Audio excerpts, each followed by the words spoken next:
S S ಟಿವಿಯಲ್ಲಿ ಜಾಹೀರಾತು ನೀಡಲು ಈ ನಂಬರಿಗೆ ಸಂಪರ್ಕಿಸಿ. ಹ್ಯಾಪಿ ಬರ್ತ್ಡೇ ಅಂತ ವಿಶ್ ಮಾಡ್ಬಿಟ್ಟು ಡಿಲೀಟ್ ಮಾಡ್ಬಿಟ್ಟವ್ರು ಯಾಕೆ ಅಂತ ಗೊತ್ತಿಲ್ಲ. ಯಾಕೆ ಸ್ಪೆಲ್ಲಿಂಗ್ ಮಿಸ್ಟೇಕ್ ಆಗಿತ್ತು.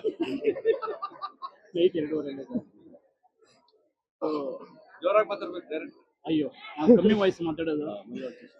ಮೊದಲನೇದಾಗಿ ಈಗ ಇವತ್ತು ಆರಂಭ ಮಾಡಿದ್ದೀವಿ ಮುಹೂರ್ತ. ಪಡಾರ್ ಅಂತ ಟೈಟ್ಲು ತುಂಬ ಖುಷಿ ಆಗ್ತಿದೆ. ಗಿಲ್ಲಿ ನಟ ಅವ್ರನ್ನ ನನ್ನ ಏನು ಕಾಮಿಡಿ ಸ್ಟ್ರೆಂತ್ ಇದೆ, ಹ್ಯೂಮರ್, ಅದಕ್ಕೆ ಪೂರಕವಾಗಿ ಸುಮಾರು 4-5 ತಿಂಗಳು ಇನ್ನು 4-5 ತಿಂಗಳು ಕುತ್ಕೊಂಡು ಜೊತೆಲಿ ವರ್ಕ್ ಮಾಡಿದ್ವಿ. ಸ್ಕ್ರಿಪ್ಟ್ ವರ್ಕ್ ಎಲ್ಲ ಕಂಪ್ಲೀಟ್ ಆಗಿದೆ. ಸೊ ಇವತ್ತು ಪೂಜೆ ಮಾಡಿ ಸ್ಟಾರ್ಟ್ ಮಾಡ್ತಾ ಇದ್ದೀವಿ. ಮುಂದಿನ ದಿನಗಳು ಎಲ್ಲ ಡೀಟೇಲ್ಸ್ ನಿಮ್ಗೆ ತಿಳಿಸ್ತೀವಿ. Thank you. ಹೌದು,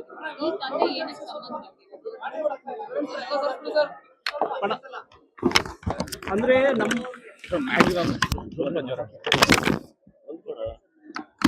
ಪಡಾರ್ ಫೇಮಸ್ ಆಗಿದೆಯಲ್ಲ, ಆ ವರ್ಡ್ ನಮ್ಮ ಕ್ಯಾರೆಕ್ಟರ್ಗೆ ತುಂಬಾ ಶೂಟ್ ಆಗ್ತಿದೆ.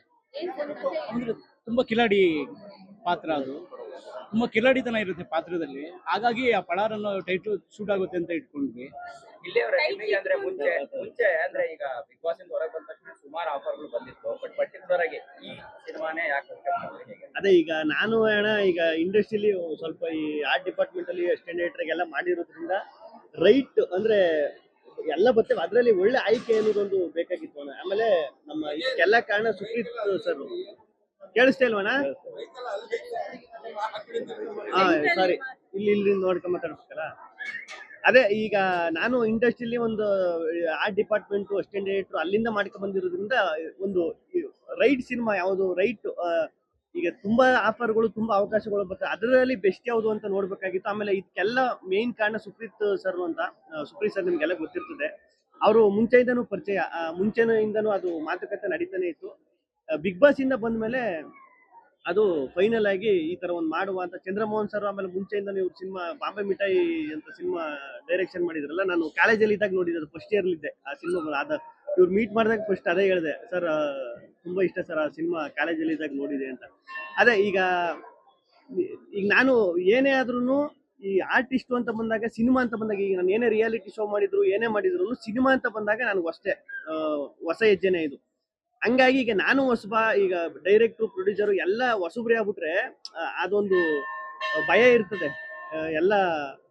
ಹಂಗಾಗಿ ಈಗ ಪ್ರೊಡ್ಯೂಸರ್, ಈಗ ಹರೀಶ್ ಸರು, ನವೀನ್ ಸರು, ಇವ್ರು ಇಂಡಸ್ಟ್ರಿ ಒಂದು 20-25 ವರ್ಷ ಇರೋದ್ರಿಂದ ಇವ್ರಿಗೂ ಇಂಡಸ್ಟ್ರಿ ಏನು ಅಂತ ಗೊತ್ತು, ಸಿನಿಮಾ ಹೆಂಗ್ ತಗೋಬೇಕು, ಹೆಂಗ್ ಮಾಡ್ಬೇಕು ಅಂತ ಇವ್ರಿಗೂ ಒಂದು ಉತ್ಸಾಹ ಐತೆ. ಆಮೇಲೆ ಡೈರೆಕ್ಟ್ರು 4-5 ಸಿನಿಮಾ ಮಾಡೋರು, ಅವರು ಒಂದು 20-25 ವರ್ಷದಿಂದ ಇವರು ಟ್ರಾವೆಲ್ ಮಾಡಿರೋದ್ರಿಂದ ನನಗೆ ಅನುಕೂಲ ಆಯ್ತು. ನನಗೆ ಕರೆಕ್ಟ್ ಇವ್ರ ಹತ್ರ ಮಾಡ್ಬೋದು, ಯಾಕಂದ್ರೆ ಎಲ್ಲ ಅನುಭವಸ್ಥರೇ ಆಗಿರೋದ್ರಿಂದ. ನನ್ನಂತ ಹೊಸಬನಿಗೆ ಸೂಕ್ತವಾಗಿರೋ ಕತೆ, ಸೂಕ್ತವಾಗಿರೋ ಪ್ರೊಡ್ಯೂಸರು, ಸೂಕ್ತವಾಗಿರೋ ನಿರ್ದೇಶಕರು ಅಂತ ನನಗೆ ಕೇಳಿಸೈತಾ? Hello mic testing. ಎಲ್ರಿಗೂ, ಮಾಧ್ಯಮ ಮಿತ್ರರಿಗೆ, ನಮ್ಮ ಸ್ನೇಹಿತರಿಗೆ, ಬರ್ತ್ಡೇಗೆ ವಿಶ್ ಮಾಡಕ್ ಬಂದಿರೋ ಎಲ್ರಿಗೂ ಧನ್ಯವಾದಗಳು. ಈ 27-28 ವರ್ಷ ಆಯ್ತದ ನನಗೆ. ಯಾವತ್ತು ಬರ್ತ್ಡೇ ಸೆಲೆಬ್ರೇಟ್ ಮಾಡ್ಕೊಂಡಿರಲ್ಲ. ಕೇಕ್ ಎಲ್ಲ ಕಟ್ ಮಾಡಿ ಒಂದು ದಿನ ಬರ್ತ್ಡೇ ಸೆಲೆಬ್ರೇಟ್ ಆಯ್ತದೆ, ಅದ್ ಮಾಡ್ಕೊತೀನಿ. ಅದು ಈ ತರ ಇಷ್ಟೊಂದು ಗ್ರ್ಯಾಂಡ್ ಆಗಿ ಮಾಡ್ಕೊತೀನಿ ಅಂತ ನನಗೂ ಗೊತ್ತಿರಲ್ಲ ನಿಜವಾಗ್ಲೂ.